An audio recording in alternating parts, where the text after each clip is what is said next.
too old. He is too old. Hey guys, welcome back to another video. Today I want to talk about the rumor that's been going around for a few days now, and that's that there is another cut of Rise of Skywalker that may be released to theaters. Now we really have to take this with a grain of salt.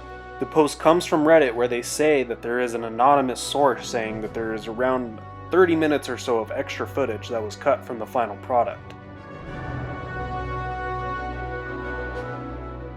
Now I'm going to be getting my information from a couple sources. One is from the Reddit directly, and the other is from this post on Forbes.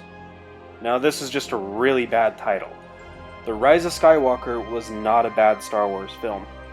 I do agree with the author that The Rise of Skywalker was riddled with fan service and retconning. I think it's pretty clear that Palpatine was not meant to be in this movie from the very beginning. However, I'm glad that he was, and I think it could have been a great trilogy if that was the plan from the very beginning. I hate article titles like this because it's actually The Last Jedi that everyone hated, and that's why Rise of Skywalker became the film that it was. If you look on Rotten Tomatoes, we see that The Last Jedi gets a 91% with the critics, but only a 43% with the audience. But we are constantly told that The Last Jedi is a great film. If we go by Rotten Tomatoes and the critic score, it's the second best Star Wars film just behind The Empire Strikes Back. Now if you look at the scores for Rise of Skywalker, it has a 54% with the critics and an 86% with the audience. Why have critics and the audience disagreed so much on these two films? Because the decisions in these films were so divisive. Disney doesn't care what the critics think of the movie, they care what the audience thinks. They would much rather put butts in seats instead of seeing someone at Forbes writing a bad title on their movie. It is well documented, even by people who did enjoy Rise of Skywalker, it was incredibly rushed. It was constant movement from one scene to another without really even allowing people to breathe. I kind of expected that, honestly. Once the first trailer came out and we heard Palpatine's laugh, I knew that this would be a fan service film, and that they would be trying to make better on what The Last Jedi did wrong. But still, it was rushed, and that's why I don't think a lot of critics liked it. From the reviews I read, they didn't really complain about choices made in the film, rather it just left some plot holes and something a little extra to be desired. Which brings us back to the rumor of the JJ Abrams cut.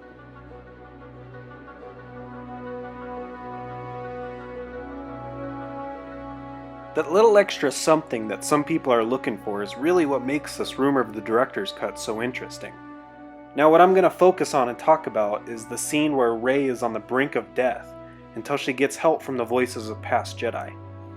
There are other scenes that was mentioned in the post, but there are little changes, and this was a big scene that really needed more attention in my opinion. I was thinking as this scene went on how cool it would be to see all these Jedi as Force Ghosts. The scene could have been an all-time great scene in my book if we saw all these Force Ghosts gathered behind Palpatine or by Rey's side as she deflects the Force lightning to Palpatine. I love the line, "All the Jedi live inside of me," but I never really felt that in this scene. The Reddit post mentions how this was a big cut that JJ Abrams was disappointed about, and I can see why. This was supposed to be the big climactic end to the Skywalker saga, but I didn't feel it. Even after Palpatine was defeated, I still felt like something else was going to happen. It just didn't feel like the end of the film. I think that the rumor of this cut would have brought everyone back together from the previous films and not make it feel so rushed in the end. Speaking of this film being rushed, the Reddit post mentions how JJ Abrams originally wanted this cut into 2 parts. This would have been extremely difficult and may not have worked, but I would have been just fine sitting in a theater for 3.5 hours. I realize that Disney probably would lose money doing this, but this film needed more time. I encourage anyone to read this Reddit, and I will leave the link to it in the description. As I mentioned, there were little changes to this film, and if the source is reliable, JJ Abrams was not treated very well by Disney. We may never know if it is all true, but this is something that I'm interested in and will be following closely for a long time.